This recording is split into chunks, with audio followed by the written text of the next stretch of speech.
Se faltar alguém aqui, alguém que enviou e eu não assisti, é só avisar.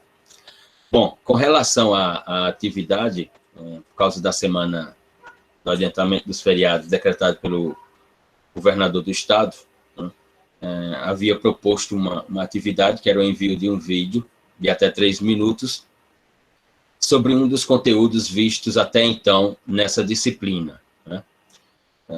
E aqui, pelos que consegui assistir, volto a repetir, se tiver alguém que enviou e eu não coloquei a nota aqui, ou passou desapercebido, por causa que eu coloquei o mesmo e-mail para todas as turmas enviarem os vídeos, é só me avisar que a gente procura corrigir.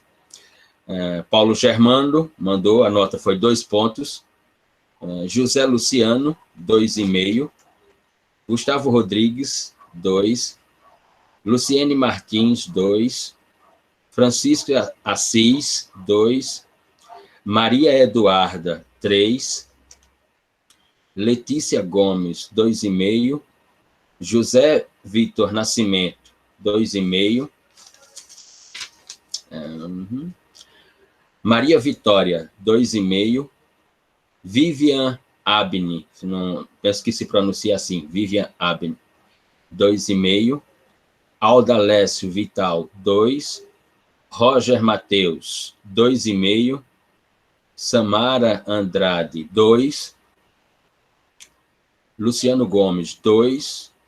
Késia Braz, 2,5. Maiara Barroso, 2,5.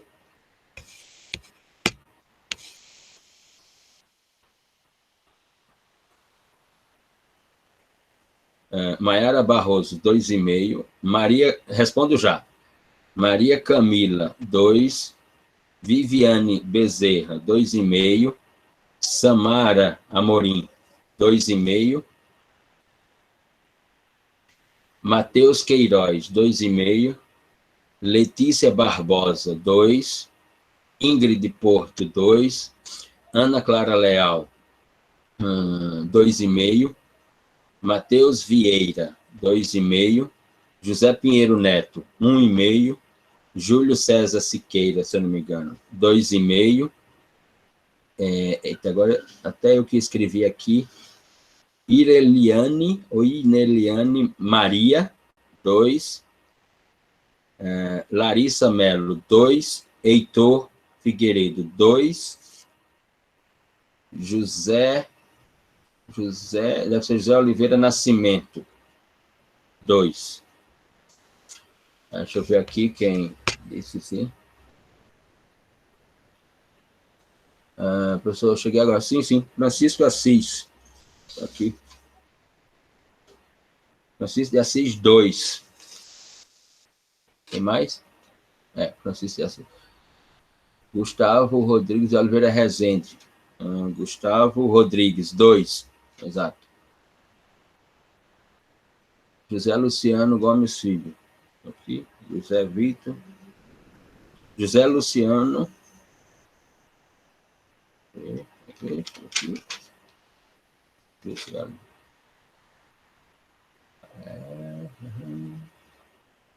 José Luciano Marques Filho. José Luciano Marques. 2,5, José Luciano Marques. Bom, pessoal, como foram muitos vídeos por diversas turmas, eu ainda estou organizando aqui, à luz dos critérios, e vou informar quais são os critérios.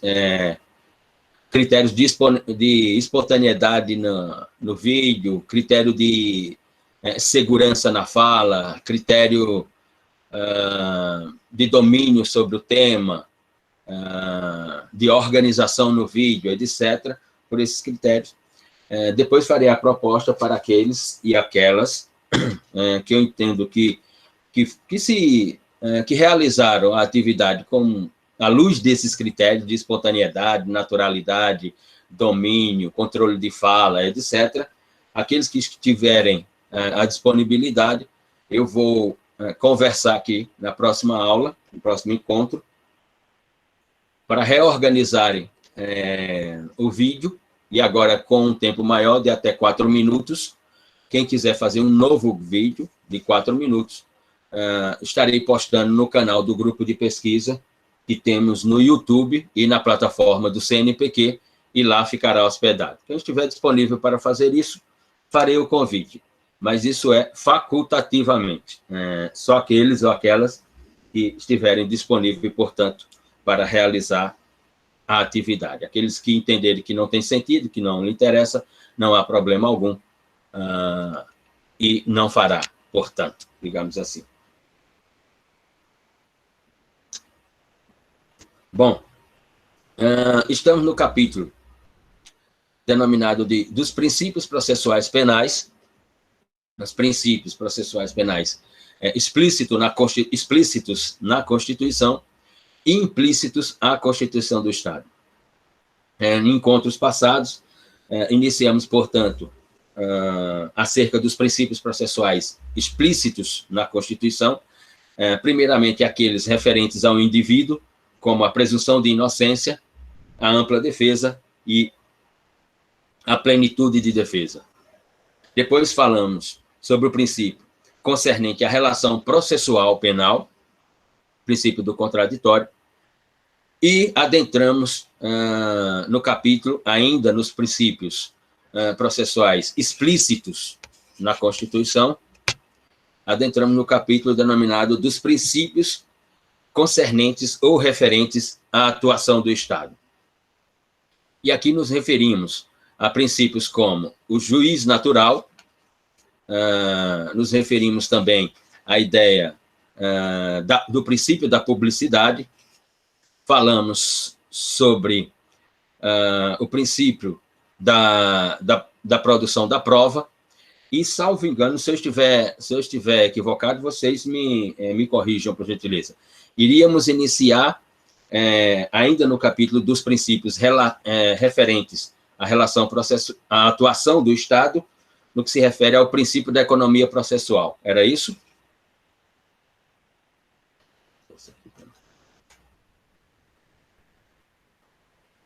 Muito bem, então. Então, vamos partir exatamente da ideia, ainda dentro dos princípios explícitos na Constituição, os princípios que estão, portanto, esculpidos pelo legislador constituinte de 1987 e 88, 86 e 87, e a Constituição de 5 de outubro de 88, com o princípio denominado da economia processual. Só que antes, um pouquinho antes, como nós estávamos falando de prova, terminei por não mencionar aqui uma particularidade no campo da produção da prova e, obviamente, da admissibilidade dessa prova no processo penal, que foi inaugurado pela a ideia judicante forense de Minas Gerais, que era a utilização da prova psicográfica no processo penal. Em Minas Gerais, nós tivemos alguns casos, no Poder Judiciário do Estado de Minas Gerais, tivemos alguns casos em que juízes passaram a aceitar, a admitir, melhor dizendo, ou seja, a questão é de admissibilidade ou não admissibilidade, judicando, portanto, pela admissibilidade da prova psicografada no processo penal.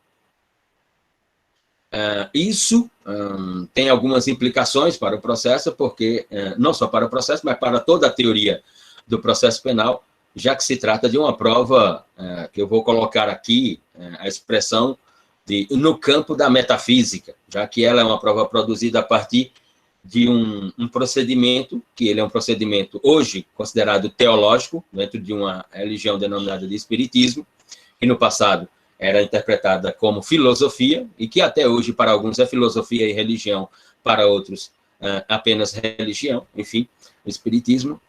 Então, no caso do Poder Judiciário de Minas Gerais, nós temos essa particularidade. Não tenho conhecimento se isso tenha sido repetido em algum outro estado da federação pela admissibilidade da prova psicografada.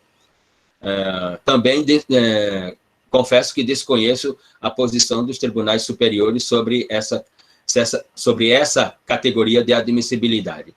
E aqui me refiro ao STJ e ao Supremo Tribunal Federal. Quem tiver informações sobre isso, quem tiver uma leitura sobre essa questão, pode se manifestar, pode, portanto, dar um contributo a todos nós aqui.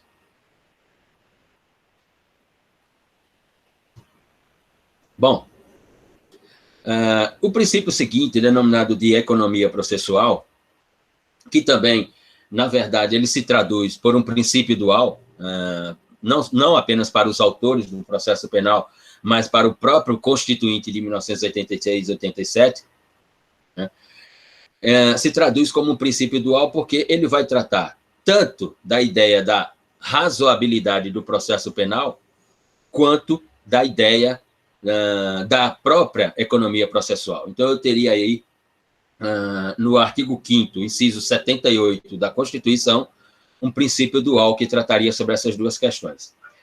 Diz lá o inciso 78 do artigo 5º da Constituição brasileira. A todos, no âmbito judicial e administrativo, são assegurados a razoável duração do processo e os meios que garantam a celeridade de sua tramitação. Então, fica claro observar que o inciso 78, que o legislador constituinte colocou no inciso 78, um princípio que tem duas faces. A primeira face se refere a uma problemática crucial no Poder Judiciário, que é a ideia da razoabilidade de um processo penal, quanto deve durar um processo penal, ou seja, a ideia temporal do processo penal, e a outra, a ideia de implementação de meios, né, que acelere o andamento processual, que dê vida contínua, eu diria, inclusive, permanente, do processo penal, para se chegar, portanto, a uma decisão, a uma prolação da sentença, seja ela absolutória ou condenatória. Então, no inciso 78 do artigo 5º da Constituição, ele se inicia, primeiramente, pela ideia da razoabilidade do processo, que todos nós sabemos que é um drama, no caso do Poder Judiciário, mas não só no Poder Judiciário brasileiro, mas é um drama da ideia do Poder Judiciário em todo o mundo, mas sem dúvida alguma, com implicações muito mais gravosas no Poder Judiciário brasileiro do que em outras realidades judicantes alienígenas, digamos assim, de outros países.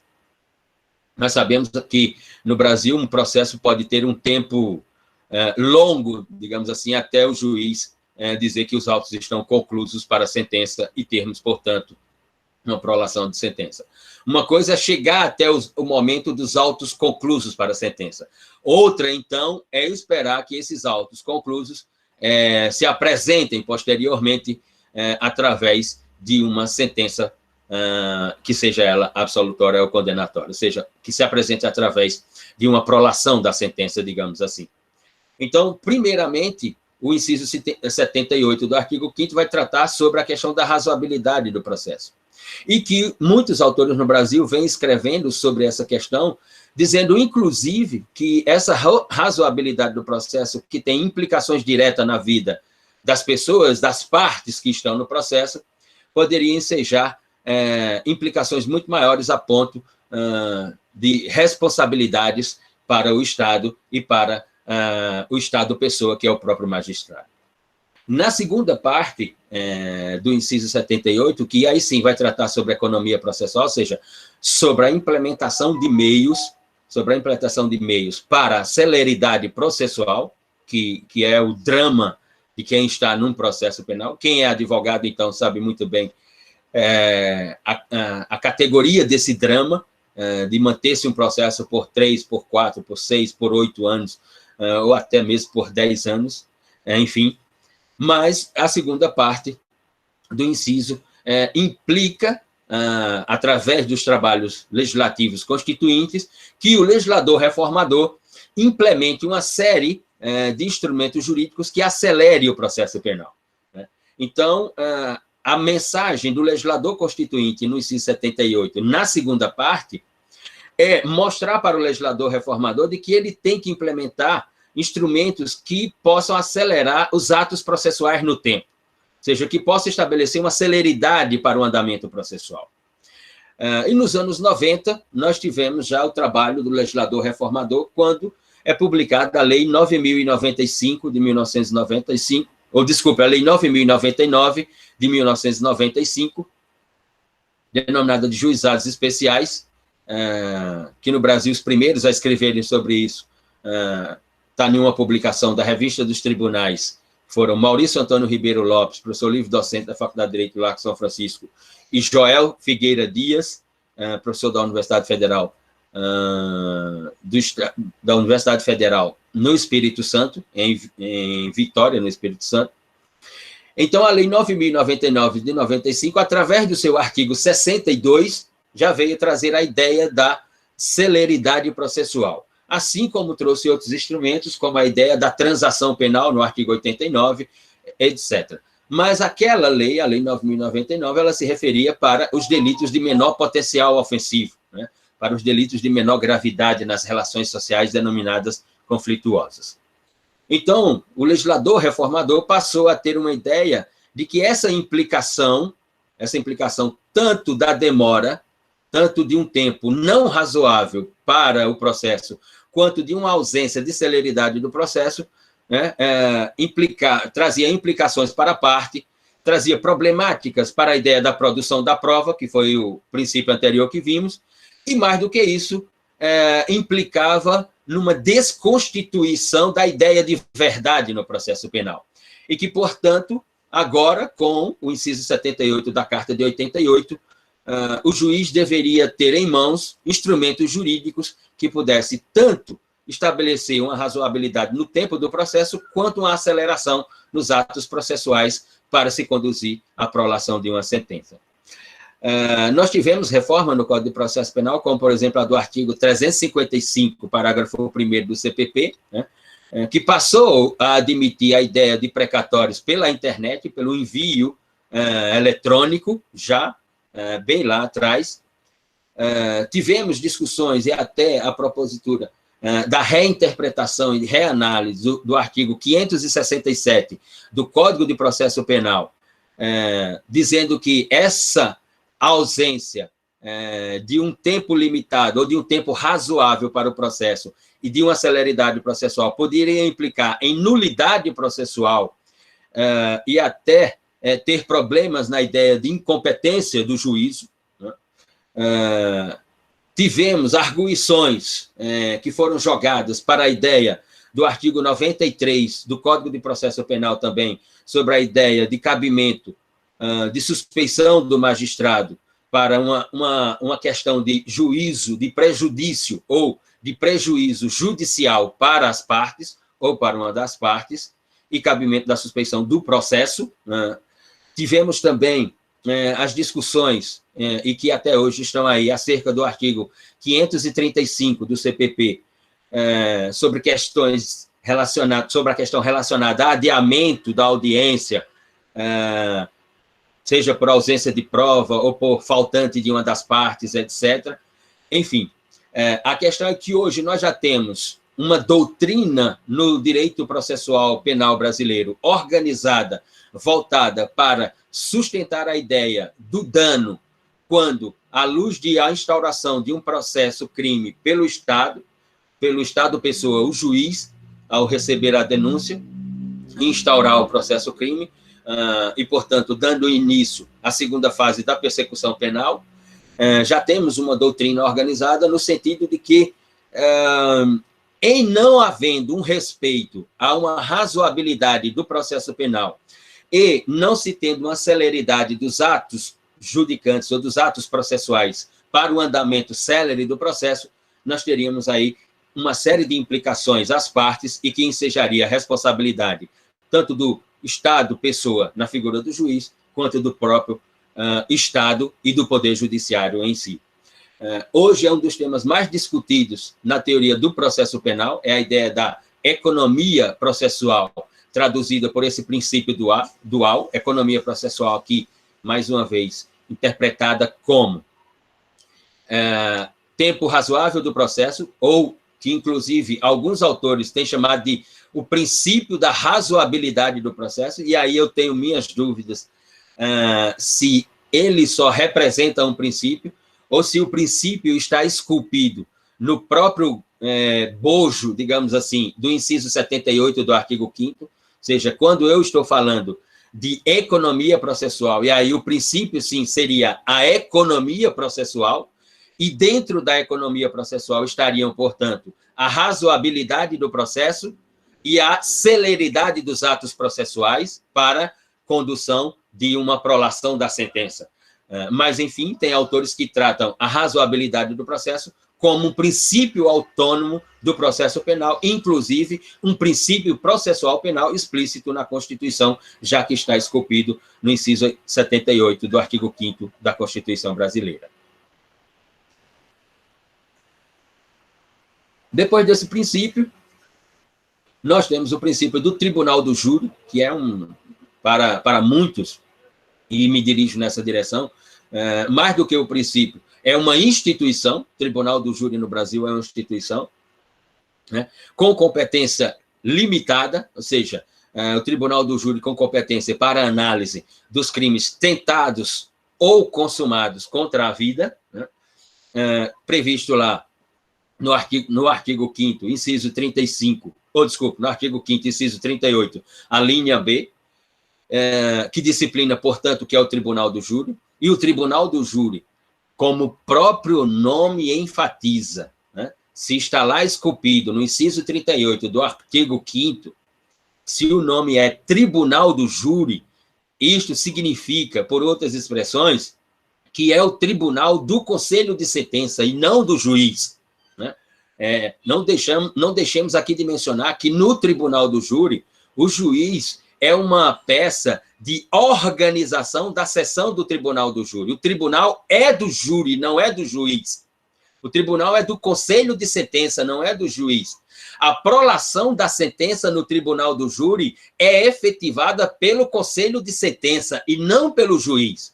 O juiz tem competências específicas dentro do Tribunal do Júri, né, para, à luz da decisão tomada pelo conselho de sentença, em ela sendo uma prolação de sentença condenatória, né, o juiz está ali para construir a dosimetria da pena no documento formal dessa sentença que foi dada por um juízo leigo. Ou seja, eu tenho sete juízes que são leigos, ou seja, 7 julgadores leigos, que prolatarão, portanto, uma decisão essa condenatória ou absolutória, e eu tenho um magistrado togado, eu tenho um juiz que, então, à luz desse veredicto, né, vai, portanto, construir a sentença do ponto de vista de um documento formal do Poder Judiciário.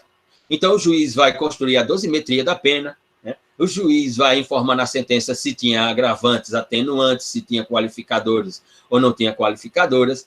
Enfim, o juiz vai organizar, vai funcionalizar, do ponto de vista legal, formal, a decisão prolatada por um juízo leigo, que são os 7 jurados do corpo de sentença. Né? E isso é traduzido como um coro de votação, que está lá no artigo 483, parágrafos 1º e 2º do Código de Processo Penal, e que, portanto, esse coro e essa votação do Conselho de Sentença, ela é traduzida como um veredito, né, um veredito soberano, né, dado por 7 pessoas que, em regra, não têm formação alguma em direito. São pessoas comuns, são operários, são pequenos empreendedores, enfim, são pessoas que têm ocupações diárias de outra natureza que não o direito, que não um processo penal, que não um julgamento, mais especificamente. E, portanto, a soberania desse veredito, né, que está no artigo 5º, inciso 38, a linha C, como disse o Constituinte de 86, 87, a prolação da sentença por esse juízo leigo tem uma soberania, esse veredito tem uma soberania, mesmo não sendo um tribunal togado, ou seja, mesmo não sendo um juízo togado, mas sim um juízo leigo. E aqui, no próximo ponto, é que entra uma questão que, inclusive, está no Supremo Tribunal Federal, em debate no Supremo Tribunal Federal, inclusive, salvo engano, nós já tivemos 1 ou 2 votos, agora eu não estou lembrado, mas quem tiver lembrado, por favor, pode se manifestar, fique à vontade. Mas nós já tivemos 1 ou 2 votos no Supremo Tribunal Federal sobre a questão das decisões do Tribunal do Júri, quando de um veredito de condenação acima de 15 anos para a execução provisória da pena, né? Porque isso, né, implica na ideia do recurso de apelação, ou seja, na ideia do duplo grau de jurisdição. Isso implica no inciso 57 do próprio artigo 5º sobre a execução da pena privativa de liberdade, se dá só com o trânsito em julgado, e o Supremo Tribunal Federal tinha uma jurisprudência, e nós sabemos que o Supremo Tribunal Federal, em 2019, mudou essa jurisprudência, portanto, voltando atrás em posições que tinha antigamente e ratificando, mais uma vez, a força normativa do inciso 57 do artigo 5º da Constituição, que só autoriza a execução da pena privativa de liberdade, portanto, com o trânsito em julgado da sentença penal condenatória. Mas nós temos tido aí condenações no tribunal do júri, acima de 15 anos, e que os juízes têm determinado a execução da pena privativa de liberdade imediatamente à prolação da sentença pelo o conselho de sentença, pelo veredito do tribunal do júri, e a organização da sentença pelo magistrado togado, e, portanto, o encaminhamento para o juiz da vara de execução para o cumprimento daquela reprimenda aplicada, aí sim, legal, formalmente, pelo juiz togado do tribunal do júri. Para além disso, a ideia da competência, como eu já me referi, são os crimes tentados ou consumados contra a vida, isso lá no artigo 5º, inciso 38, a linha D da Constituição, né? E também se discute na doutrina e se tem posição jurisprudencial com relação às infrações conexas que podem ir parar no tribunal do júri.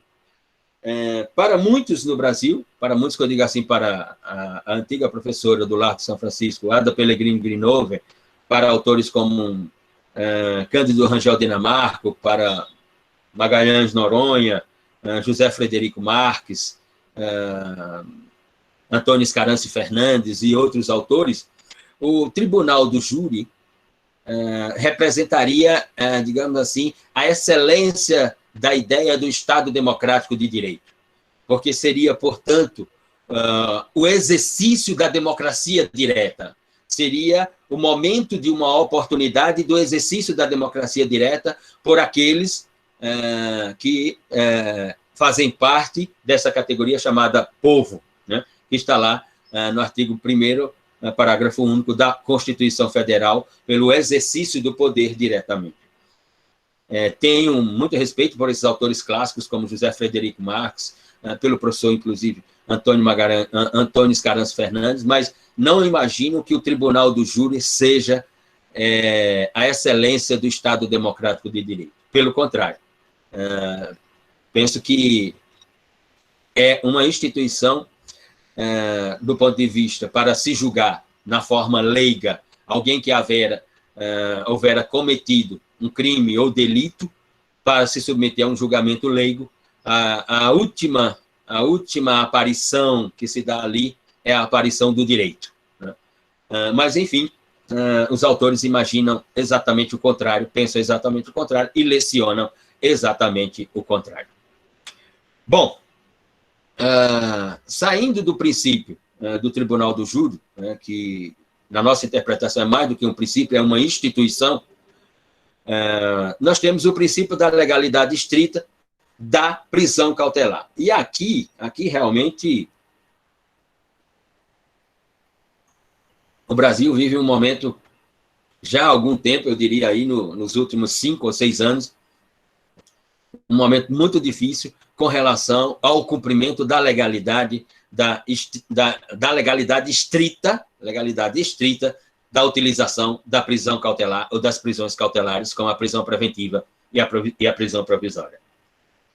E, mais do que isso, né, vive um momento muito inquietante acerca logo da primeira previsão, que é com relação à prisão em flagrante. Nós temos assistido aí atos judicantes de prisão em flagrante que, em regra, têm sido contestados, principalmente aqueles que estão sendo realizados à luz da instauração do inquérito policial, do inquérito no Supremo Tribunal Federal, do inquérito 4781 no Supremo Tribunal Federal, inquérito esse instaurado pelo próprio Supremo Tribunal Federal, porque tem previsão no seu regimento interno, nos artigos 43 e 44 do regimento interno do STF, posição que já esboço, interpreto que os artigos 43 e 44 do regimento interno do Supremo Tribunal Federal são inconstitucionais, né? Não vejo qual é o sentido, não é nem em um Estado democrático de direito, mas não vejo qual é o sentido em um Estado constitucional e democrático de direito, né? Ou em um Estado constitucional de direito, uma Corte Constitucional poder instaurar um inquérito, poder investigar ou utilizar uma força investigativa científica para levantar prova e depois prolatar uma decisão sobre essa investigação. Não vejo qual é a estrutura, não consigo observar qual é o lastro de constitucionalidade dessa previsão esculpida ou dessas previsões esculpidas nos artigos 43 e 44 do regimento interno do Supremo Tribunal Federal.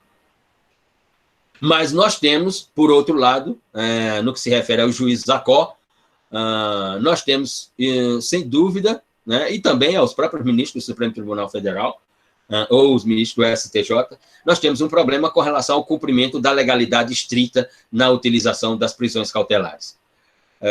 O caso mais recente que menciono e que causou revolta, né, e não apenas revolta no campo jurídico, não apenas revolta na esfera do direito, do Poder Judiciário, da advocacia ou do Ministério Público, mas na esfera da sociedade, na própria sociedade, e até no campo denominado do mundo do esporte, denominado de futebol, que foi o caso do rapaz Paulo Mariano, massagista do Clube Náutico Capibaribe, né, que que está sendo acusado de ter praticado uma conduta em dezembro de 2018, né, de ter participado de um assalto em um ônibus coletivo na cidade do Recife, na noite de Natal de 2018,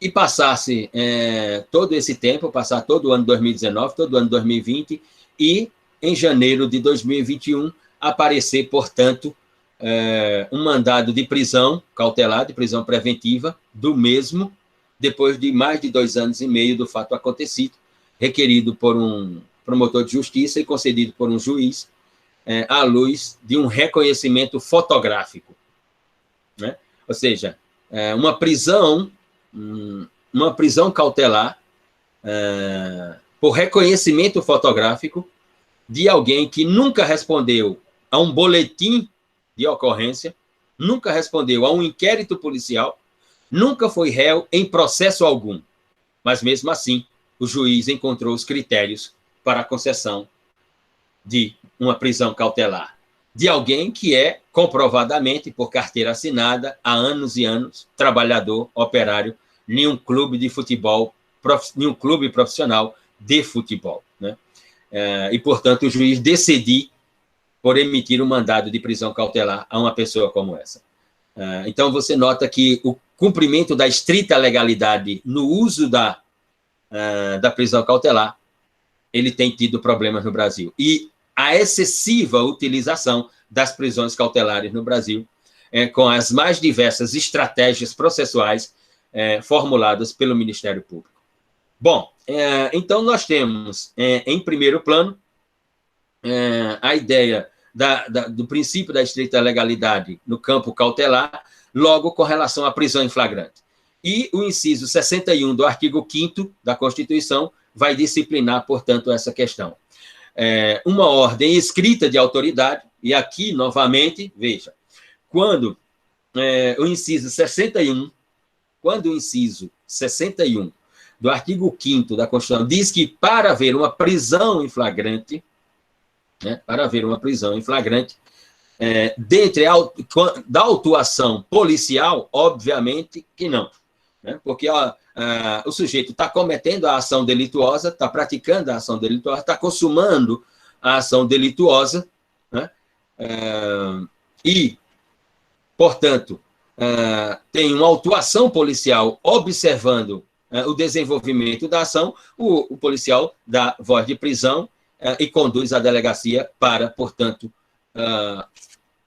efetivar a flagrância delituosa à luz da instauração de um boletim de um inquérito policial pela autoridade competente em delegacia, né? Uma das discussões colocadas nesse campo do flagrante, exatamente relacionada ao Supremo Tribunal Federal, foi no que diz respeito ao deputado Daniel Silveira, né, em que o ministro Alexandre de Moraes determina sua prisão em flagrante, né, uma prisão em flagrante que não teve um mandado de prisão, não teve uma ordem escrita de prisão, né, e isso suscitou uma série de discussões. É verdade que a conduta praticada ela não está dentro das condutas, digamos aqui, para utilizar uma expressão do professor Winfried Hassmann, ela não está dentro das condutas do direito penal comum, ou seja, do direito penal praticado à luz de uma ação das condutas comuns, como, por exemplo, um homicídio, como, por exemplo, um furto, como, por exemplo, um roubo ou um estupro, etc. Ou até mesmo uma lesão corporal, etc. Mas, sim, a ação fora praticada, portanto, através de um veículo de tecnologia, de um meio de tecnologia, né, que é a postagem de um vídeo em um perfil do próprio autor da conduta em uma rede social denominada YouTube. Então, aí surgiram as questões. Então, como é que fica? Existe flagrante por essa conduta? Né? E aí se discutiu, é crime permanente, então nós temos uma nova categoria de crime permanente, e aí, portanto, o flagrante pode se dar a qualquer momento, porque já que a natureza jurídica do delito é permanente, ou seja, não cessa a consumação ela é circular, ela está em movimento em torno de si própria, e, portanto, eu tenho um novo conceito de crime permanente, né?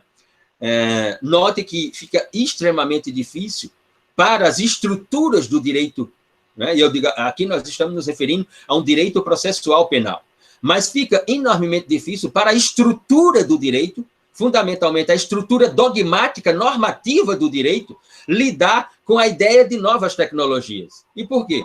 Porque esse direito que nós temos, esse direito da modernidade, ele é um direito da pessoa física nas suas ações físicas, ditas como físicas de conflito físico ou de conflito comunicativo verbal, né? E o conflito comunicativo verbal é no sentido clássico comum da expressão, nas relações sociais pessoais, nas relações pessoais físicas, né? E não nas relações pessoais virtuais, digitais, né? Então, nós não temos uma dogmática tecnológica de um direito processual penal, assim como nós não temos uma dogmática ou uma normativa tecnológica de um direito penal material. Mesmo a ideia dos cybercrimes, mesmo a ideia de um direito penal digital, ela é a reprodução das condutas clássicas, só que praticadas por meios de tecnologia, né? E aí fica muito difícil para o intérprete da norma, penso eu, né? Fica muito difícil para o intérprete da norma conseguir organizar o pensamento de forma sistêmica, a poder explicar, e não precisa demonstrar, mas a poder explicar que houve realmente o cometimento de um delito, e para o nosso caso aqui, o cometimento do delito em flagrância. Ou seja, eu estou, portanto, à luz de uma flagrância delituosa, quando envolve os meios de tecnologia, que é, por exemplo, o que foi o caso desse deputado, o deputado Daniel Silveira. Então, a ideia do flagrante ali, ela fica bastante complicada para a sua comprovação, né? Mas, para alguns que escrevem sobre direito penal e tecnologia, direito processual penal e tecnologia, sustentam a ideia de que nós temos, em função do paradigma digital, condutas que elas têm que ser aceitas, porque elas não são condutas físicas, presenciais físicas, mas elas são condutas presenciais digitais, porque é a utilização de um meio de comunicação social, que é um perfil, a inscrição de um perfil em uma rede social e, portanto, o ato praticado. O vídeo foi postado ali, o vídeo fica ali 24 horas, 7 dias por semana, 30 dias por mês. Enquanto o vídeo não for tirado, ele está ali em permanência. E aí estaria o estado de permanência para a ideia de um crime permanente, que difere totalmente sobre as concepções que nós temos na doutrina sobre a ideia de crime permanente e crime continuado, né?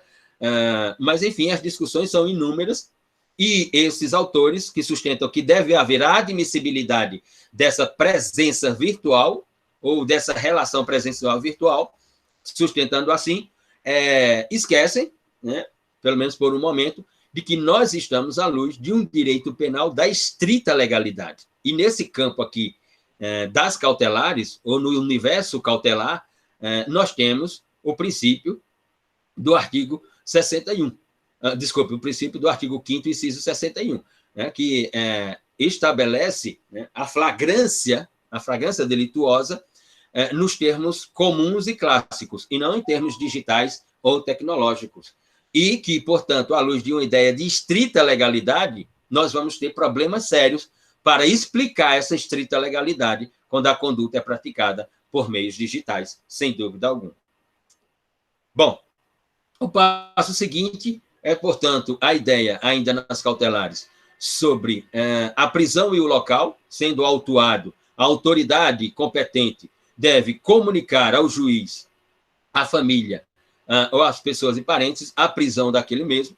Nós temos, e aqui, a partir daqui, nós temos do flagrante e da ideia de prisão e local, não nos esqueçamos do Instituto da Audiência de Custódia, que não tem uma lei federal, e esse é outro ponto, que os membros do Ministério Público argumentam bastante sobre a inconstitucionalidade do Instituto da Custódia, da Audiência de Custódia, porque nós não temos uma lei federal que discipline a audiência de custódia. Ela é disciplinada, portanto, pelo Tratado de São José da Costa Rica, pelo Tratado Interamericano de Direitos Humanos, lá nos seus artigos 7.5 e 7.7, nós temos as previsões, portanto, sobre a audiência de custódia. Só que nós não podemos esquecer que aquele tratado ele está internalizado, né? Ele está internalizado pelo procedimento antigo, ele está internalizado pelo parágrafo, não pelo parágrafo 3º do artigo 5º, que determina votação dupla em ambas as casas, por 3/5 de cada casa, mas ele foi internalizado pelo parágrafo 2º do artigo 5º da Constituição, então, portanto, ele tem o status, segundo a própria jurisprudência do Supremo Tribunal Federal, ele tem o status de norma supralegal, ou seja, ele está, inclusive, acima de uma norma federal. Mas aí, alguns membros do Ministério Público argumentam, né, com a doutrina do falecido professor Luiz Flávio Gomes, com o pensamento doutrinário de Luiz Flávio Gomes, de que em matéria penal e processual penal existe um princípio da reserva legal, que quem só pode construir a norma é o legislador nacional. Então, ou portanto, a ideia da audiência de custódia para alguns membros do Ministério Público deveria ser disciplinada por uma norma federal, por uma produção da reserva legal do legislador nacional, e não por um tratado internacional, portanto, mesmo sendo um tratado de proteção e defesa dos direitos humanos. Ele não teria essa competência, mesmo internalizado pelo procedimento estabelecido pela Constituição, ele não teria essa competência. Essa é uma discussão que, sinceramente, na nossa opinião, não tem sentido. Então, por que é que eu internalizo um tratado de proteção e defesa dos direitos humanos para o direito constitucional brasileiro, cumprindo aquilo que Kelsen chamou de legitimidade pelo procedimento, ou seja, utilizo o parágrafo 2º do artigo 5º, utilizo a Constituição Federal, o Parlamento emite um decreto legislativo, o Poder Executivo Federal emite um decreto executivo e, portanto, ratificando a internalidade do referido tratado na ordem constitucional brasileira, para depois eu dizer que esse tratado não se aplica às realidades que ele disciplina no âmbito da sociologia brasileira e das relações sociais no Brasil. Não haveria sentido algum, né? De maneira alguma, não haveria sentido internalizar um tratado para não aplicá-lo quando as suas previsões legais assim ensejasse à luz das relações sociais travadas na sociedade brasileira. Né? Alguém aqui tem ideia de como nasceu a audiência de custódia no direito processual brasileiro? Por que ela nasceu? Por que alguém ventilou a audiência de custódia no direito processual brasileiro?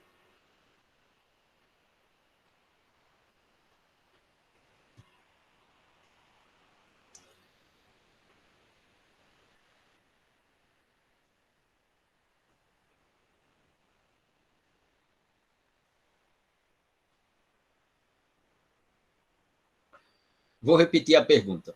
Alguém aqui faz ideia de como surgiu Alguém aqui faz ideia de como surgiu a audiência de custódia no direito processual brasileiro?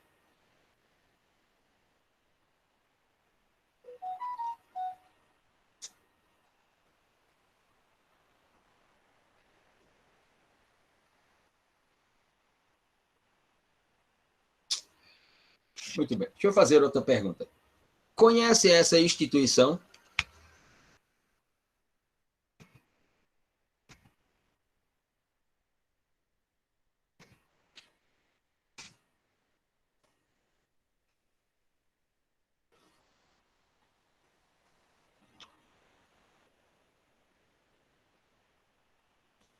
Alguém conhece essa instituição no Brasil?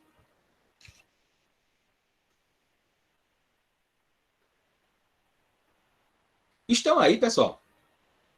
Vocês estão aí do outro lado?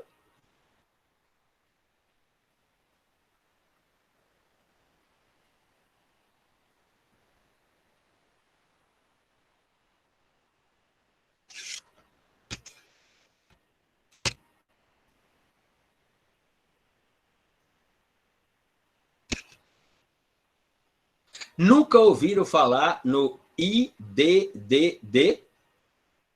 Nunca leram nada sobre o IDDD? Nunca assistiram uma reportagem que um representante do IDDD desse uma entrevista ou fosse convocado para um programa tipo Roda Viva, para discutir assuntos de natureza de constitucionalidade, processualidade penal no Brasil?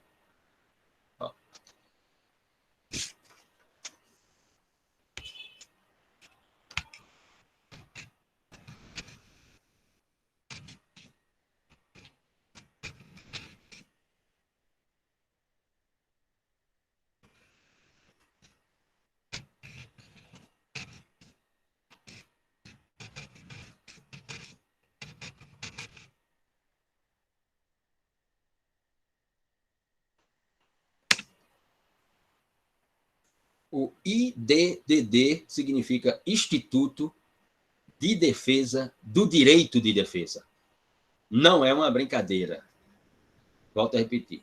Tá? É Instituto de Defesa do Direito de Defesa. Teve um congresso no México, anos e anos atrás, um congresso no México, e o Instituto de Defesa do Direito de Defesa, que é um instituto nascido em São Paulo, criado por uma reunião de advogados, intelectuais, professores de curso de direito, etc., enviou uma representante para essa reunião no México, porque no México se discutia exatamente a questão da audiência de custódia no direito interno dos países latino-americanos, prevista lá nos artigos 7.5 e 7.7 do Tratado de São José da Costa Rica. E o IDDD enviou a essa reunião, a esse congresso, Ludmila Grock, advogada em São Paulo, ex-professora da Universidade de São Judas Tadeu, hoje tem um grande escritório de advocacia em São Paulo, não é mais professora, só advogada. E, então, nesse congresso se discutia a questão da duração da prisão cautelar, a questão da duração da prisão cautelar nas realidades processuais penais de cada estado latino-americano. De cada estado latino-americano.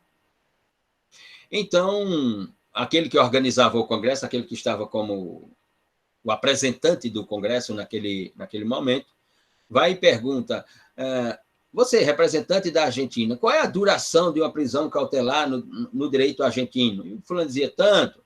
Você na Colômbia, você na Venezuela, você no Chile, você na Bolívia. Né? E Ludmila Grock estava lá, e alguém perguntou: você, Ludmila, doutora Ludmila, você do Brasil, qual é a duração razoável de uma prisão cautelar na realidade processual penal brasileira? Quanto tempo se fica preso no Brasil cautelarmente? E a resposta de Ludmila foi essa: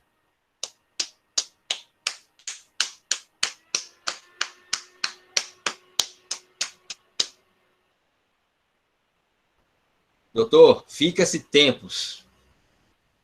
Não tem um tempo.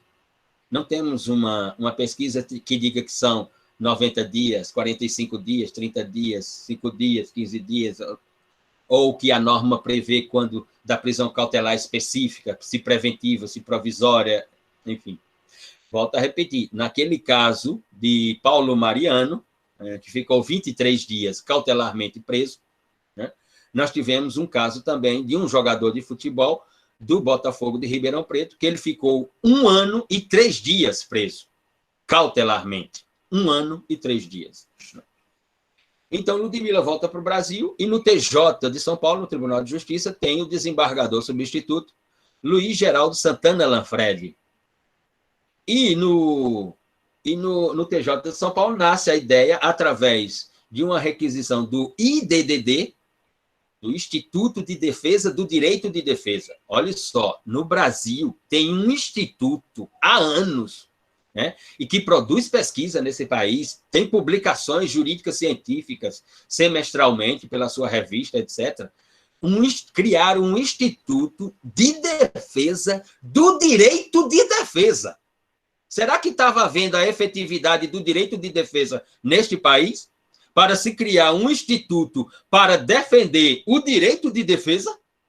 Isso não é uma piada, não é um funk, não, isso é coisa seríssima. Ou seja, quando se chega ao ponto de se criar uma instituição para ela defender o direito de defesa, é porque o direito de defesa não está existindo nesse país, inequivocamente.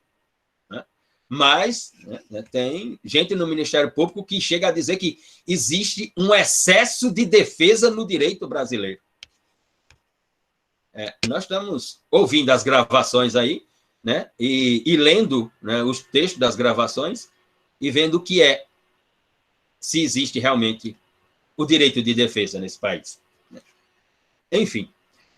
E aí, pelo TJ de São Paulo nasce, e depois o CNJ regulamenta a questão da audiência de custódia, e o desembargador Luiz Geraldo Santana Lanfredi leva essa questão exatamente para o presidente do Supremo Tribunal Federal, ou então o presidente do Supremo Tribunal Federal, Henrique Ricardo Lewandowski, que implementa a audiência de custódia em todo o território brasileiro, e nasce a audiência de custódia. Bom, saindo dessas duas premissas, a prisão em flagrante e a ideia da prisão e o local da prisão previstos lá no inciso 62 do artigo 5º, no ponto seguinte, dentro das perspectivas e das previsões acerca do cumprimento do princípio da legalidade estrita na utilização da prisão em flagrante, chegamos ao tema ou ao tópico dos direitos do preso, né? E na hora da autuação ou na hora do cumprimento do mandado de prisão, o preso tem que ser, aquele que agora vai estar sob custódia do Estado, tem que ser informado acerca do seu direito constitucional de ficar em silêncio, né? Tem que ser informado acerca da assistência judiciária a qual ele tem direito, tem que ser informado de que sua família será comunicada e tem que ser informado que tem direito a um advogado para a realização da sua defesa técnica. Isso está lá no inciso 63 do artigo 5º da Constituição. Assim como no inciso 64, o mesmo vai determinar que a autoridade mostre a sua identificação na hora da efetuação da prisão ou mesmo do interrogatório do preso ou daquele agora custodiado. A ideia da identificação pela autoridade, você saber quem está, portanto, efetivando a prisão em flagrante da conduta que você está praticando, ou saber quem é que está cumprindo um mandado de prisão cautelar contra a sua pessoa. Em seguida, não se pode deixar de mencionar que existe também a perspectiva de uma realização de uma prisão ilegal, ou seja, de uma prisão sem justa causa, né? E que, quando não houver justa causa para a prisão, quando não houver a ideia da prisão legal, né, quando nós não observarmos os critérios, e mais uma vez aqui, vou ser insistente e não me acanho nisso. O caso do rapaz Paulo Mariano é um caso exemplar dentre centenas e centenas de casos acontecidos nesse país. Qual é a necessidade de se prender cautelarmente alguém 2 anos depois, 2 anos e meio depois da conduta praticada, né? Alguém que não tem nenhum registro pelo sistema de justiça criminal, alguém que é operário, comprovadamente em carteira assinada há anos e anos, com o mesmo empregador. Onde estariam os critérios para se prender cautelarmente uma pessoa como essa por um reconhecimento fotográfico? Qual é a necessidade dessa prisão? Porque um dos critérios é exatamente a necessidade da prisão cautelar. Ou seja, então eu vou prender aquela pessoa cautelarmente, ou seja, eu, juiz, vou conceder, né, vou emitir um mandado de prisão cautelar por um pedido do Ministério Público, porque interpreto de que, com aquela pessoa presa, o risco, né, de desaparecimento de provas... desculpa aqui. Luciano Gomes da Silva. O preso deve ser apresentado por meio de uma autoridade do judiciário, em período determinado, de até 24 horas, se não me engano, para que o juiz decida sobre a necessidade da manutenção da prisão ou se não terá mais necessidade da mesma. Sim, essa é a ideia da audiência de custódia, que, inclusive,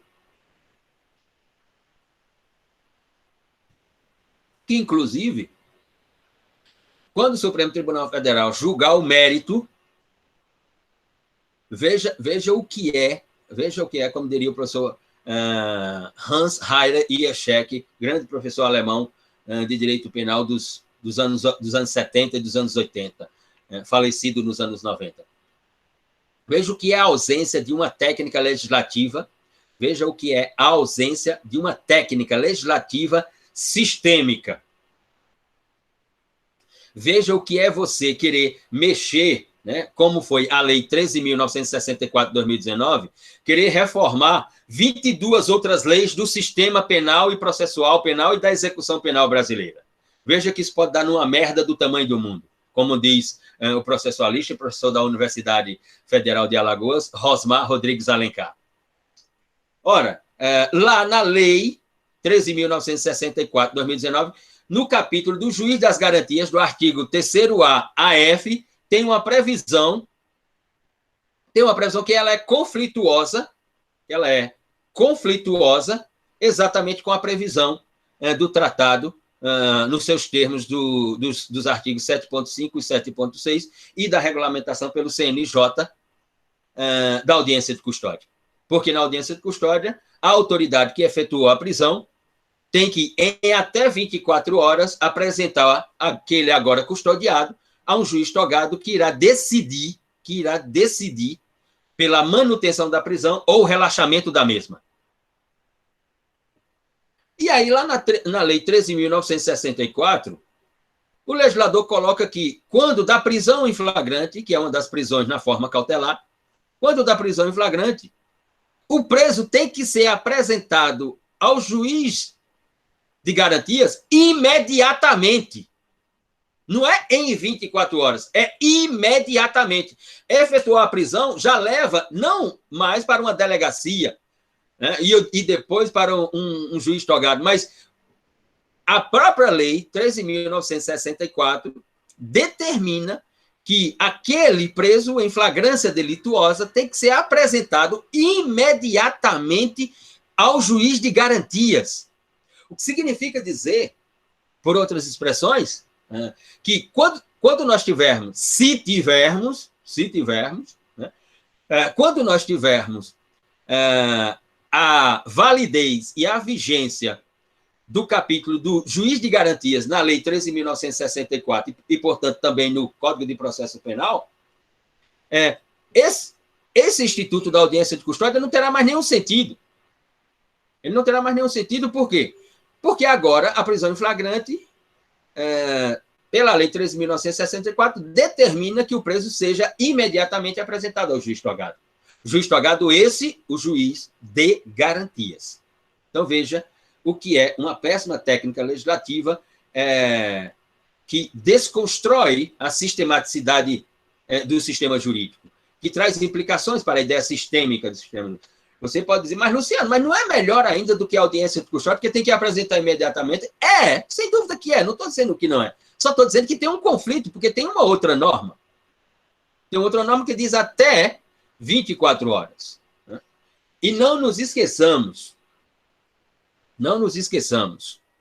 a apresentação do custodiado ao juiz togado para o mesmo, o juiz togado, decidir sobre a manutenção da prisão em flagrância, sobre a necessidade dessa prisão ou o relaxamento da mesma, essa audiência, ela é uma audiência para verificação, vou repetir, ela é uma audiência para verificação da legalidade da prisão. Nós estamos aqui falando sobre o princípio da legalidade estrita da prisão cautelar. Ou seja, o juiz, na audiência de custódia, ao custodiado ser apresentado a ele, ele tem que perguntar ao custodiado, né, em quais condições se deram, em quais condições ocorreu a prisão. Ou seja, em que hora foi, qual foi o local que ocorreu a prisão, qual era a conduta que o senhor estava praticando, o policial se identificou, enfim, como é que se deu a prisão do senhor? Como é que se deu a sua prisão? O que é que os juízes fazem na audiência de custódia? E que eu mesmo já fui assistir a audiência de custódia, porque lá na Universidade Federal trabalho com o professor Gustavo Batista, que tem um grupo de pesquisa, como o que nós temos aqui na UEPB, o NUPOD.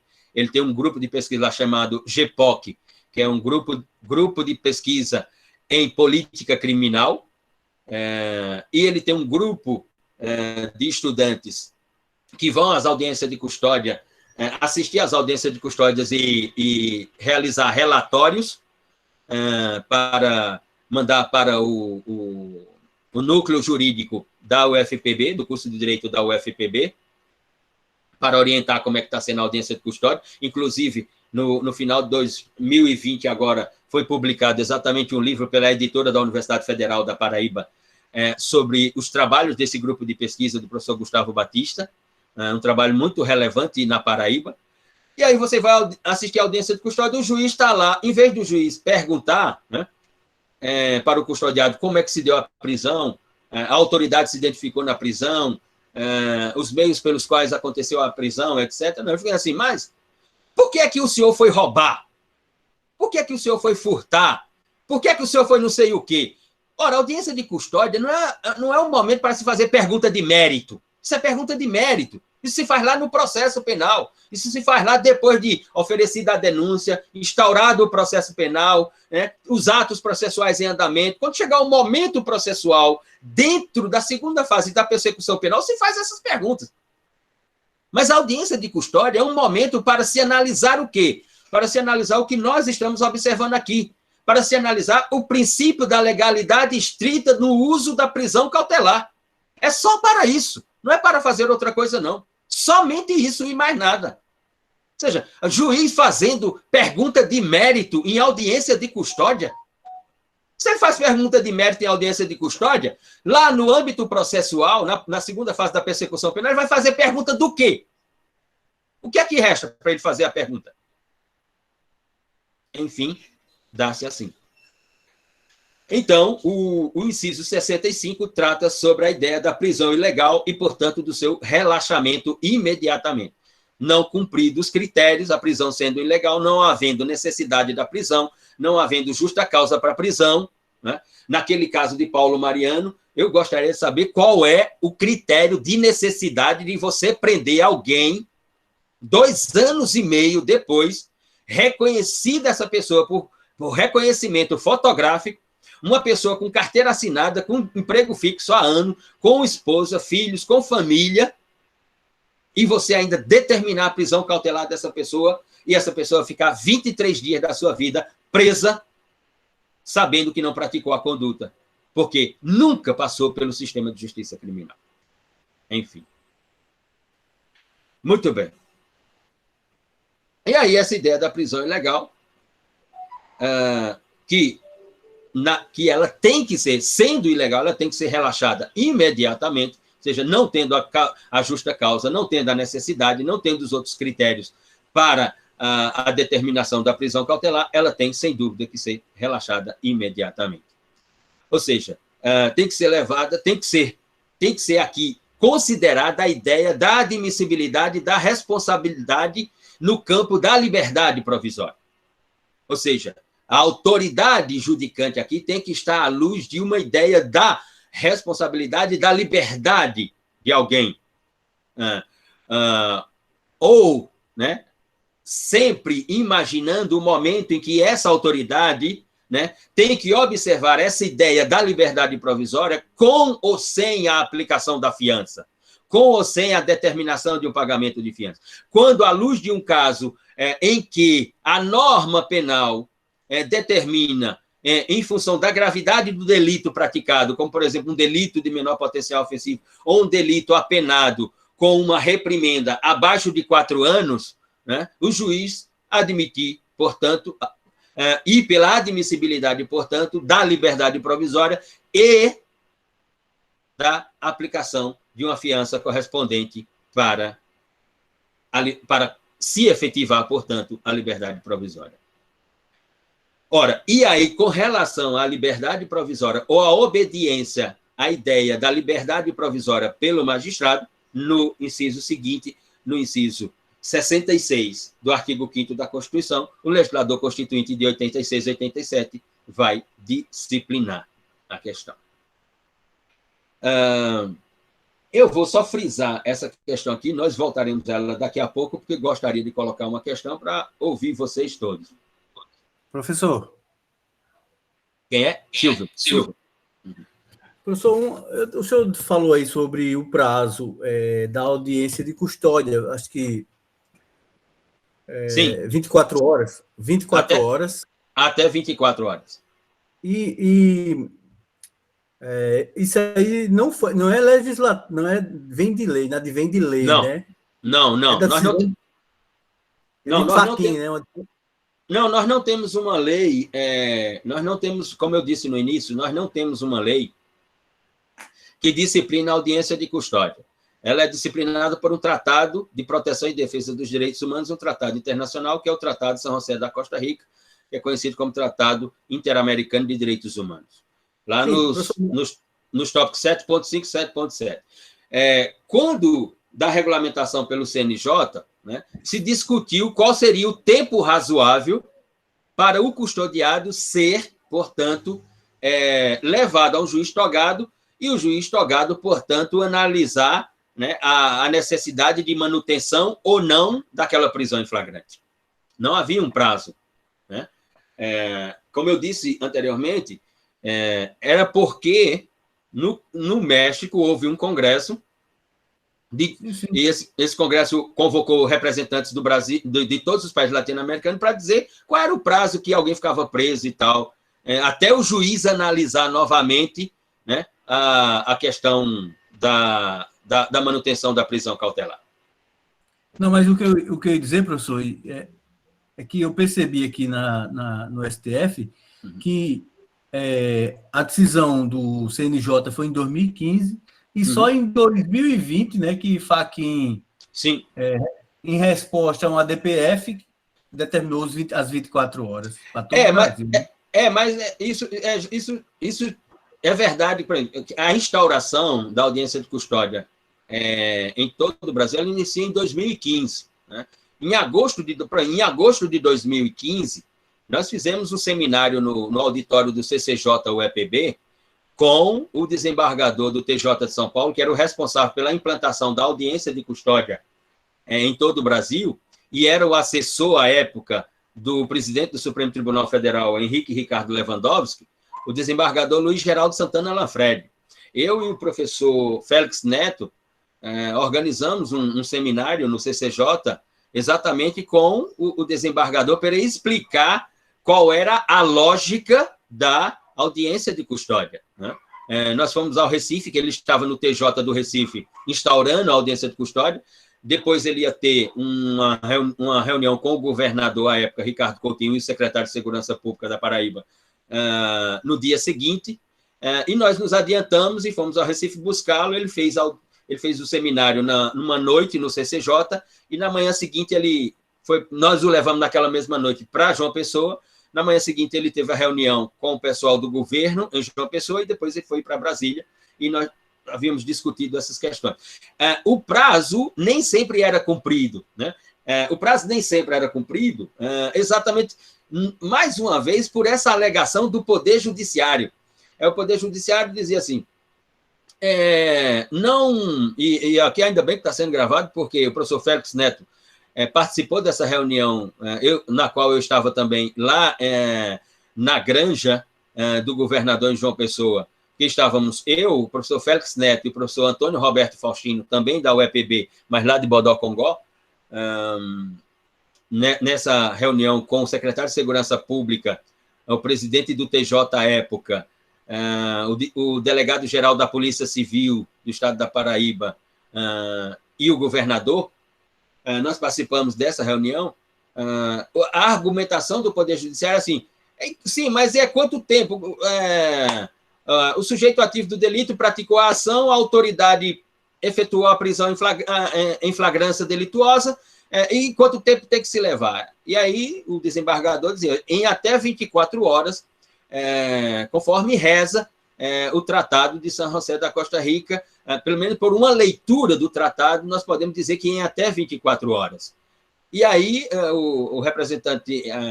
o presidente do TJ dizia assim, mas o Poder Judiciário não tem estrutura para agilizar essa apresentação em até 24 horas ao juiz. À época, o então diretor-geral da Polícia Civil também dizia, isso vai trazer dificuldades para operacionalizar pela Polícia Civil, pela estrutura que nós temos no sistema penitenciário, no sistema carcerário da Paraíba. O próprio secretário de Segurança Pública colocou muitas dificuldades para a instauração da audiência de custódia. O secretário de Segurança Pública, à época, ficava dizendo, governador, isso não vai dar certo, governador, nós não temos estrutura para cumprir com isso, olha, vai ser ineficaz, vai ser não sei o quê. Isso gerou até um ambiente assim cômico, né? Porque estava todo nessa discussão, até que o então governador Ricardo Coutinho vai e pergunta para o desembargador Luiz Geraldo Santana Lanfredi quanto isso custaria ao Estado. E aí o desembargador vai e diz, não, isso não vai custar nada para o Estado da Paraíba, assim como não vai custar para o Estado de Pernambuco, para nenhum outro Estado. O Supremo Tribunal Federal, através do CNJ, tem 23 milhões de reais para investir nesse projeto. Aí, quando falaram que tinha 23 milhões de reais para investir no projeto, aí as argumentações começaram, como diz o espanhol, a cambiar, entendeu?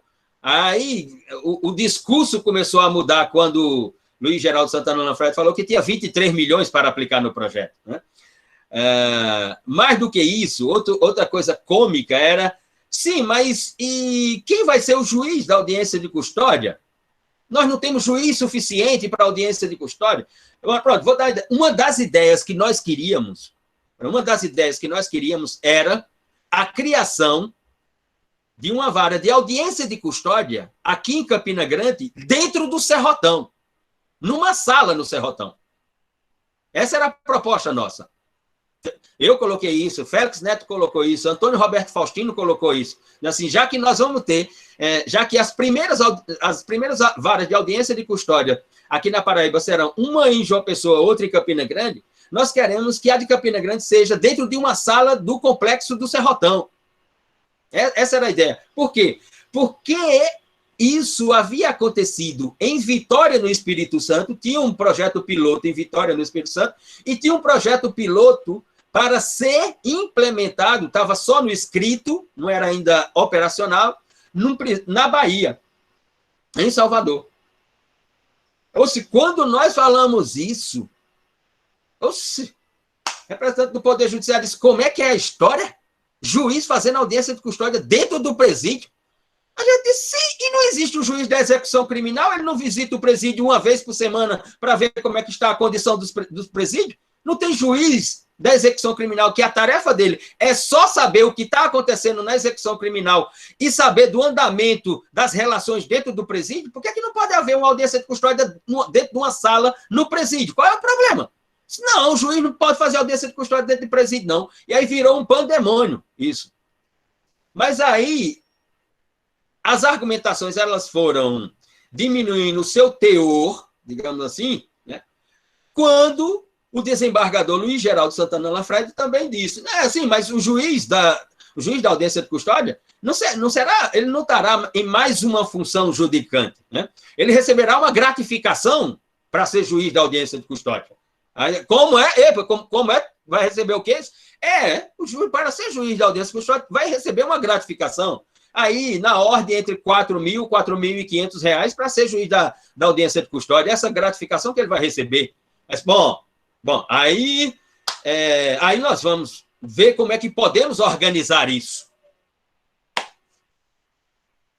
E assim se dá o andamento do processo civilizatório. O processo civilizatório, como dizia um amigo meu falecido, siciliano, lá de Palermo, Giovanni, Luciano, amigo meu, o processo civilizatório é árduo e lento, e sem nenhuma garantia. Ou, como escreveu Lulu Santos, assim caminha a humanidade, a passos de formiga e sem vontade. É assim que caminha a humanidade. Enfim, assim se deu. Muito bem. E aí tem mais uma questão dentro dessa problemática das prisões cautelares, e hoje no Brasil não se nega, há um uso exacerbado da prisão cautelar. Nesse período da investigação Lava Jato, o que se utilizou das categorias de prisão cautelar não foi brincadeira, né? O que se utilizou do mandado coercitivo, sem nenhuma necessidade, ou seja, quando a Constituição diz que para você emitir o mandado coercitivo, faz-se necessário primeiro você enviar uma comunicação para que aquele comunicado agora venha, compareça à autoridade pública e preste esclarecimentos, e aí, se ele não vier, aí sim, você emite o mandado coercitivo e diz, você vem agora de qualquer jeito. Ou seja, a utilização do mandado coercitivo em primeiro plano, aquilo era algo inacreditável. Ou seja, uma investigação criminal que resultou na emissão de 223 mandados coercitivos. Qual é o sentido disso? Enfim, lá no inciso 68, trata, portanto, da ideia da identificação civil do preso, ou seja, da coleta dos dados civis, da coleta dos dados civis daquele que está sendo preso, portanto, está sendo mantido em custódia a partir de então, sob a custódia do Estado. Então, o princípio da legalidade estrita no uso das prisões cautelares é uma das principais problemáticas do direito processual penal brasileiro, é uma das principais problemáticas no campo da persecução penal brasileira, já na investigação e depois no âmbito processual, não há dúvida sobre isso. A utilização dos mecanismos cautelares de prisão é, sem dúvida, um drama na nossa realidade. Não estou dizendo aqui que sou contra a utilização da prisão cautelar. Sou contra quando não há o cumprimento dos requisitos legais, quando ela não tem nenhum lastro, nenhuma estrutura de fundamentação para sua manutenção, ou, principalmente, quando ela é utilizada como estratégia processual para se alcançar outro ponto dentro do processo penal. Ou seja, quando a utilização da prisão cautelar ela é unicamente estratégica e na ideia de um instrumento de terror para se conquistar algo mais à frente dentro do processo penal. Bom, e essa ideia do civilmente identificado no inciso 68 do artigo 5º da Constituição é uma ideia de garantia, sem dúvida alguma, de princípio constitucional, de ordem processual e de ordem penal para aquele que está agora sendo colocado ou sendo posicionado na custódia do Estado. E como último princípio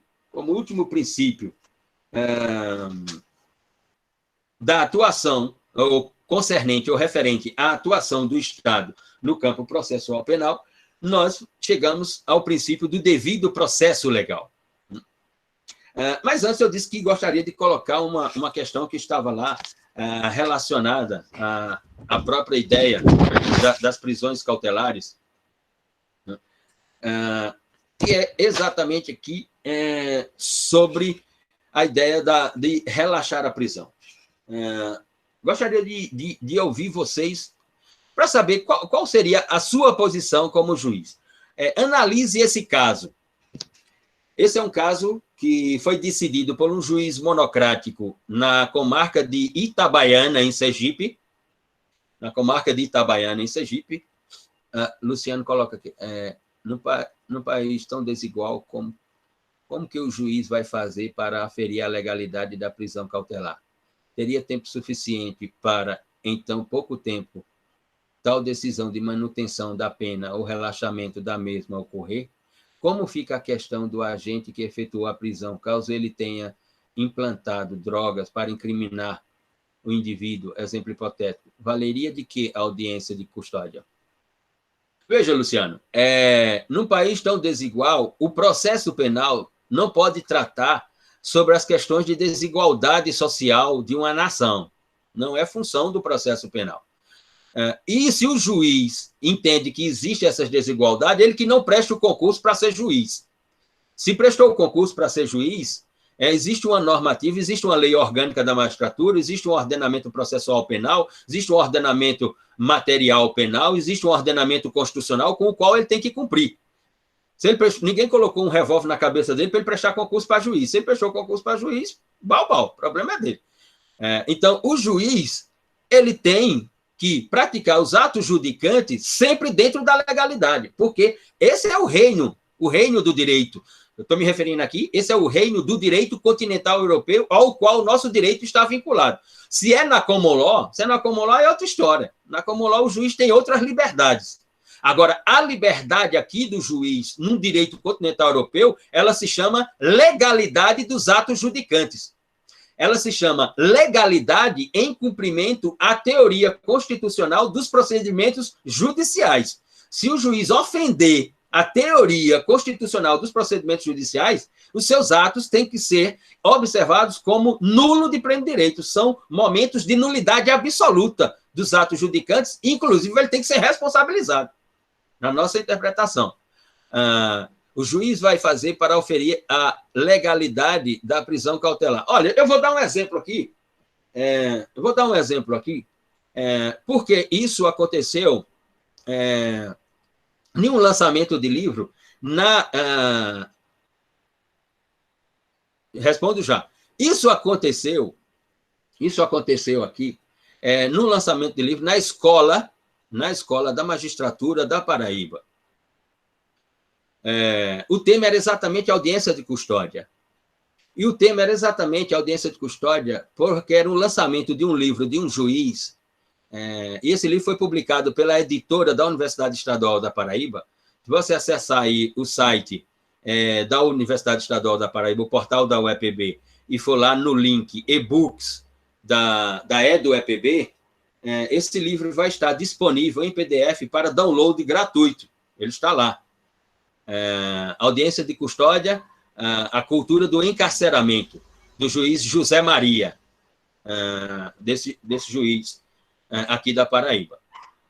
E quando convidaram uma juíza para fazer a apresentação do livro naquele lançamento, convidaram não sei quem para falar sobre os capítulos do livro, e depois o próprio autor falou do livro, né? E isso cerca de 2 anos atrás. E o presidente, ou então o presidente do Tribunal de Justiça, pediu a fala, pediu não, ele estava convocado para falar, estava convidado para falar, e foi falar sobre o livro também, né? E ele faz uma confissão que ela é inacreditável. Ela é inacreditável, simplesmente inacreditável. Ele vai e diz, hoje eu tenho noção da relevância do Instituto da Audiência de Custódia no direito processual brasileiro, direito processual penal brasileiro. Porque quando eu era juiz lá em São Bentinho, eu não tinha essa noção. Ocorria a prisão em flagrante lá em São Bentinho e a autoridade mandava para mim o auto de prisão. Eu pegava o auto de prisão, olhava o auto de prisão, lia o auto de prisão e colocava numa gaveta e trancava e pronto. Porque eu sempre entendia que a prisão era legal. Como é que o juiz fala uma coisa dessa? Como é que o juiz declara que recebe da autoridade competente o auto de prisão, lê o auto de prisão e coloca numa gaveta porque interpreta que a prisão foi legal? Ele não tem que se certificar de nada sobre aquela prisão?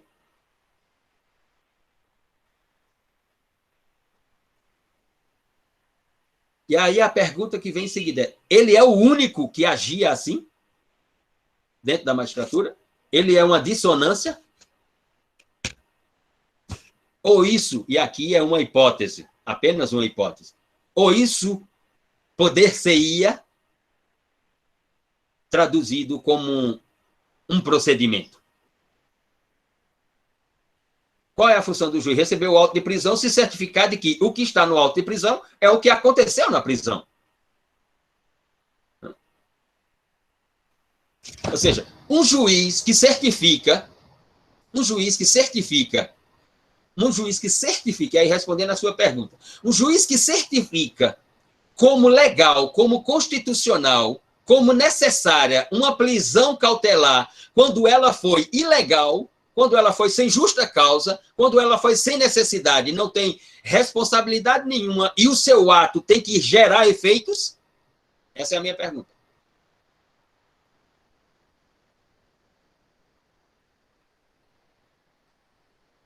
Repito, um juiz que certifica, que legaliza uma prisão cautelar em que, no momento que ela ocorre, não há justa causa para ocorrer, não há necessidade da prisão, a ele não cabe nenhuma responsabilidade, nenhuma representação, a ele não se joga nenhum olhar de que os atos de certificação daquela prisão são nulos, não se pode levantar nenhuma hipótese sobre isso.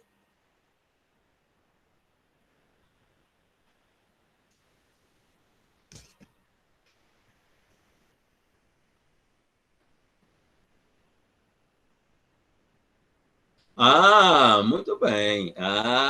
Muito bem. Muito bem. Uhum. Muito bem. Certíssimo.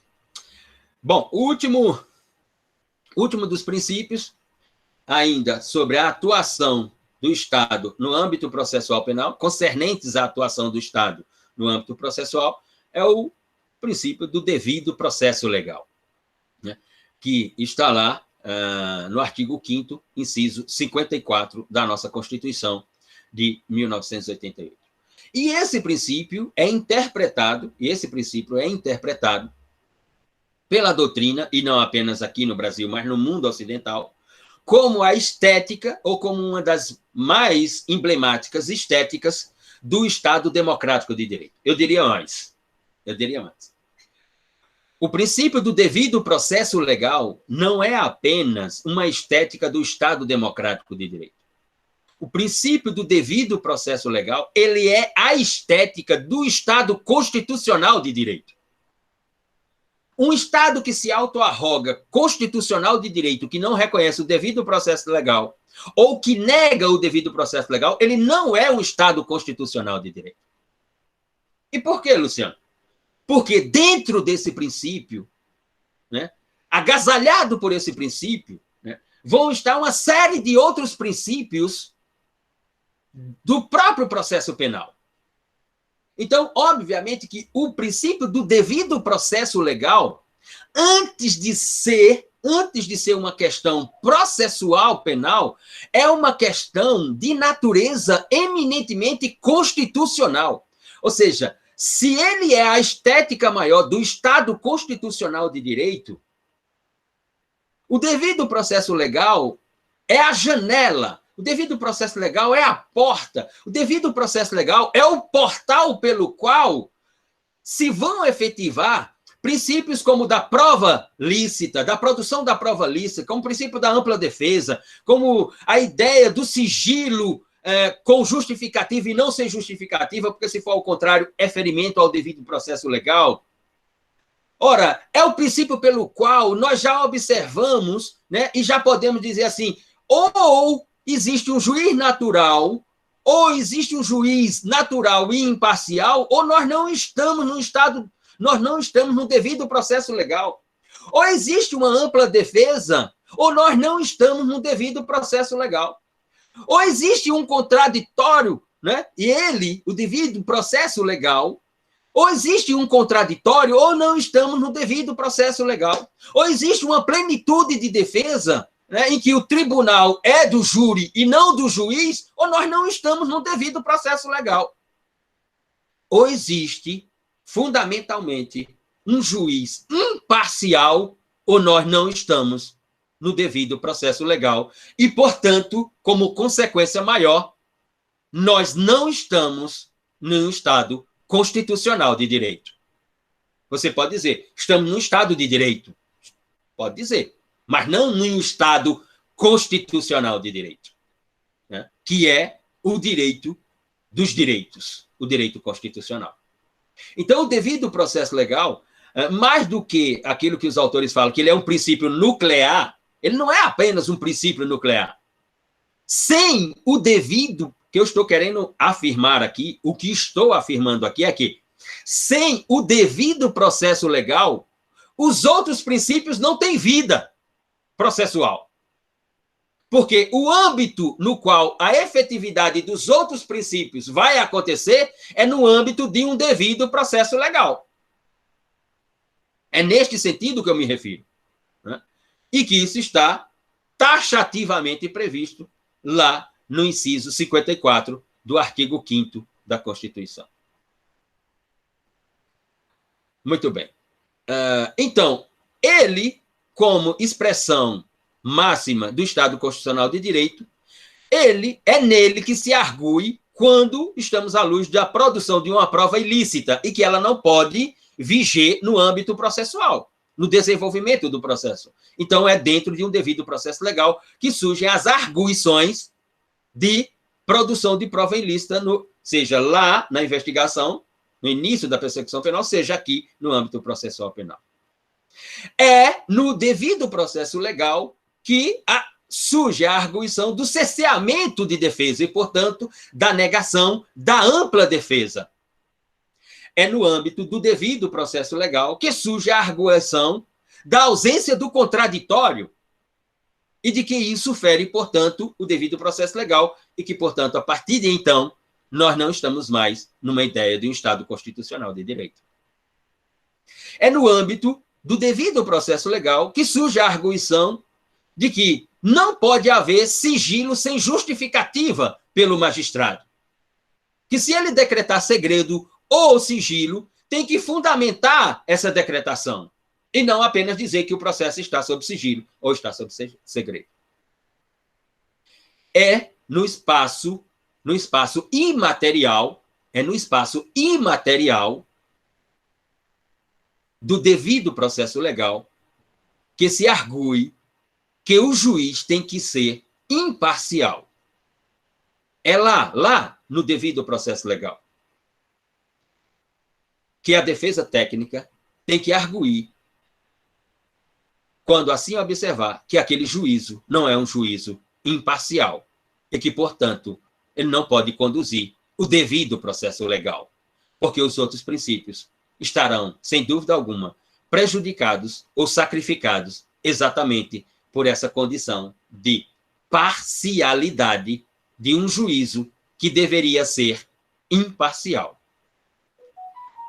Ou seja, o princípio do devido processo legal como o portal de entrada para a efetividade de uma série de outros princípios, né, ele tem uma face que alguns vão dizer que é uma dupla face.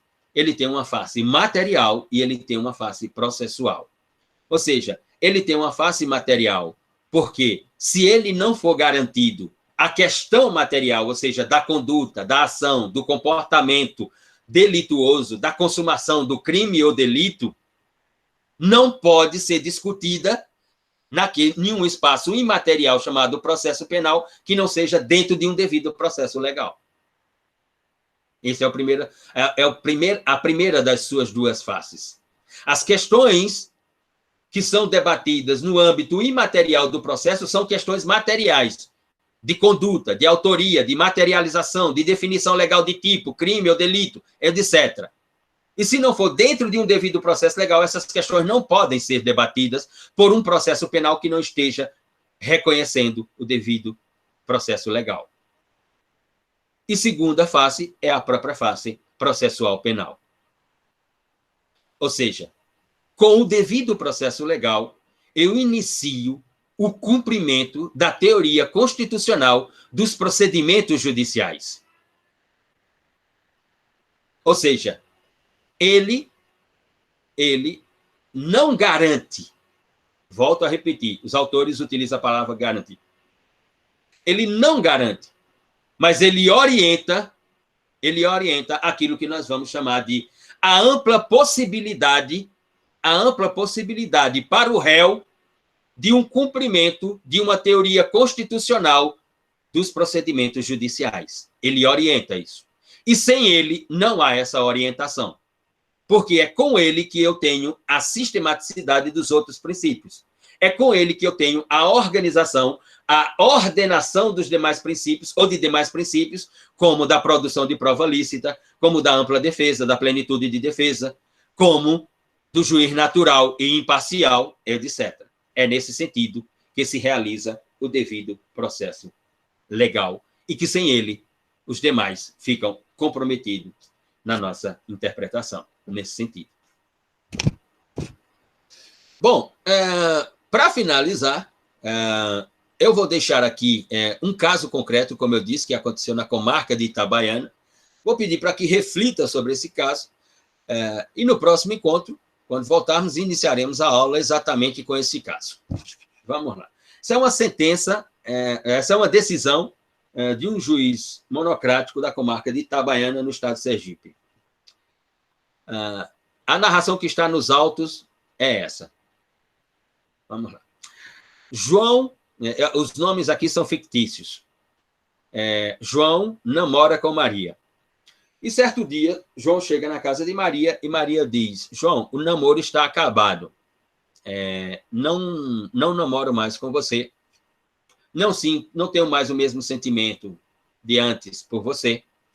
Então, a relação se encerrou para mim. João não aceita, né, esse veredito de Maria, digamos assim, entre aspas. E João sai da casa de Maria e vai num lugar na cidade de Itabaiana e compra uma arma. Compra um revólver, calibre 38, coloca na cintura e está se dirigindo de volta à casa de Maria. A casa de Maria. Passa uma viatura policial. João está indo pela calçada, em uma das ruas de Itabaiana. Um dos policiais, dos 4 policiais que estão na viatura, pede para o condutor da viatura, o outro policial, estacionar, encostar. Então, ele aborda João, pede os documentos de João, vê que João tem RG, CPF, pergunta se João é um trabalhador, e João diz que é um trabalhador, tem carteira assinada, trabalha em tal local e tal. E aí o policial nota que tem um volume na cintura de João e pergunta: o senhor está armado? E João diz: estou sim, estou armado. O senhor tem porte de arma? E João diz: não tenho porte de arma. E o senhor adquiriu essa arma como? Eu comprei essa arma em tal local, aqui na cidade de Itabaiana. E o senhor comprou essa arma para quê? O senhor sabe que agora o senhor está sendo autuado pelo crime de porte ilegal de arma. Ele disse, eu comprei essa arma para ir matar a Maria, porque eu namorava com Maria e hoje ela disse que eu não namoro mais com ela. Ela acabou o namoro. Então, eu saí da casa dela há algum tempo, fui a esse local, comprei uma arma e estava voltando para a casa de Maria para matá-la. O policial, então, autua João em flagrante, coloca João na viatura e leva para a delegacia de polícia.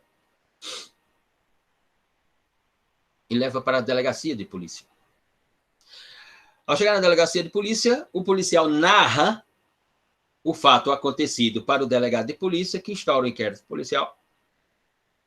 Instaura o termo. O delegado de polícia pergunta para João se tudo aquilo que o policial falou corresponde à verdade dos fatos, e João diz que corresponde. E aí, o delegado diz, olha, eu, segundo a lei 11.403, eu tenho que arbitrar uma fiança ao senhor. Se eu puder pagar a fiança, então o senhor está liberado, a arma está apreendida, o senhor está sendo autuado pelo crime de porte ilegal de arma, em flagrante. Mas me diga uma coisa, pergunta o delegado a João, se eu soltar o senhor tendo dinheiro, a quantia para pagar a fiança e tal, o senhor vai para casa, vai refletir, vai pensar que realmente essa relação do senhor acabou com Maria e o senhor vai ter que tocar a vida do senhor assim como ela vai ter que tocar a dela e tal. O senhor vai para casa e João responde, não, doutor, não vou. Se o senhor me soltar, eu vou procurar arrumar mais dinheiro e vou voltar aonde eu comprei a arma e vou comprar outra arma e vou matar Maria.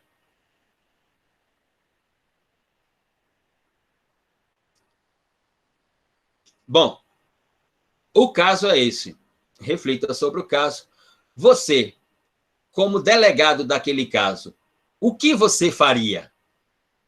Qual seria a sua atitude legal naquele caso? Qual seria o procedimento a ser adotado por você como delegado nesse caso? O que você faria? Está lá nos autos o que o delegado fez e depois o que o juiz fez. Mas eu gostaria de saber o que você faria sendo delegado de polícia num caso como esse. Bom, se eu estiver vivo, voltamos amanhã, né, às 20 horas, e iniciaremos exatamente por esse caso. A partir desse caso, iniciaremos a aula. Alguma manifestação, alguma inquietude, alguma pergunta?